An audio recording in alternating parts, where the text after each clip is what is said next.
How to use soap to keep deer away. Deer can be fun to watch, but when they eat your garden down to nubs, it might be time to find ways to deter them. Many perfumed soaps have a strong smell and bad taste that deer don't like, which can discourage them from eating out of your garden. Things you will need: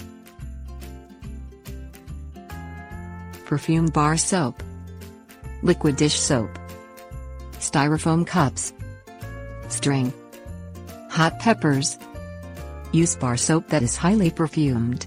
Drill a hole right through the wrapper and the soap, thread a piece of string through and hang near your garden.